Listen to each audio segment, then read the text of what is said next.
Xalqaro xonim-qizlar bayrami munosabati bilan 9 mart Anqaradagi davlatlik kutubxonada ulug' xalqaro yosh eglik tiklaguvchilar va yetakchilar to'g'ri bilan Uyg'ur akademiyasi fondi jamiyati hamkorligida Sharq Turkistonda ayol bo'lish temasida yig'in o'tkazildi.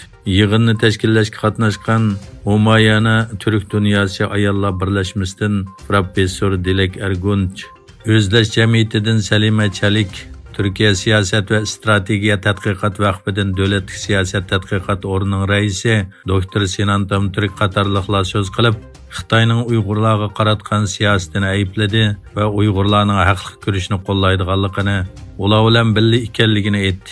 Söz qilguvchilarning birisi Uyg'ur akademiyasi fondining raisi Dr. Mag'firat Kamal Yunus o'g'li xonim Sharq Turkistondagi jazo lagerlariga tashlangan ayollar va bolalarning ahvoli haqida doklad berdi.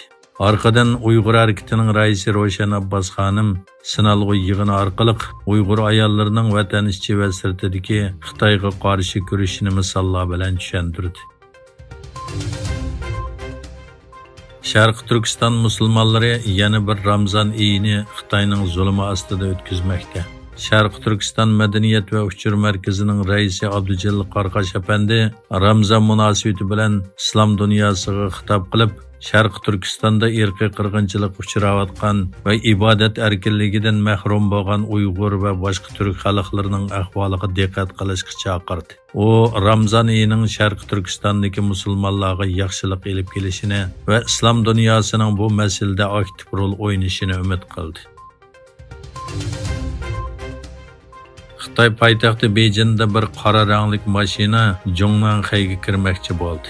O'xshash kunda bir mashina Londondagi Buckingham saroyiga usti.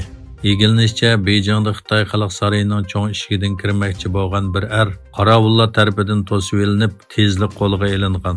Lekin bu voqea to'g'risidagi rasmiy bayonot e'lon qilinmadi. Yana bir tarafdan mashinaga o'xshash voqea Angliyada yuz berdi. Mashinasi Buckingham ordusining ishiga so'qilgan bir shoför qo'lga ilindi. Vaqa to'g'riliq tekshirish boshlangan bo'lib, hech qanday yaralanish ahvoli ko'rilmagan. Qirg'iziston 10 mart rasmiy holda Xalqaro dengiz tashkilotiga a'zo bo'ldi. Bu tashkilotning tor betidagi uchurlarga qaraganda, Qirg'iziston bu yil 27 fevral a'zo bo'lish iltimosini Birlashgan Davlatlar Tashkilotiga topshirgan. Xalqaro dengiz tashkilotida 176 davlat bor bo'lib, bevosita dengiz qirg'og'i bo'lmagan Qirg'iziston bu tashkilotning eng yangi a'zosi bo'lgan. Indoneziya qatnash ministrligi Batik Aviasiya shirkatiga tava bir yo'lovchilar aeroplaniga qarta tekshirish boshlanganligini e'lon qilgan bo'lib, sababi uchuvchilarning o'xshash jarayonda 28 minut uxlab qolganligi uchun aeroplan liniyadan chiqib ketgan.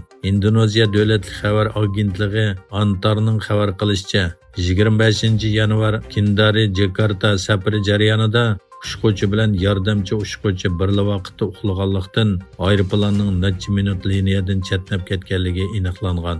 Davlatlik qatnash bexatarlik komitetining dastlabki dokladiga qaraganda, uchish jarayonida eg'iz sababidan 153 yo'lovchi va aeroplan xodimlarining yaralanmaganligi va aeroplanga hech qanday ziyon bo'lmaganligi bayon qilingan.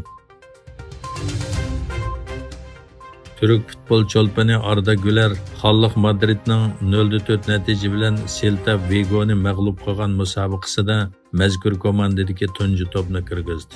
Musobaqaning 89-minutida musobaqaga kirgan Arda Güler 90 minut to'shib 4 minut uzartilganda bir to'p kirgizib, natijani 0-4 qildi. Jazo rayonida pasni topshirib olgan Arda vartachini aldab o'tib to'pni kirgizdi. Shunda qilib Arda Güler Xan jamiyati Madrid komandasining formasi bilan tunji to'pni kirgizib, komandasi va turk xalqini faxrlantirdi.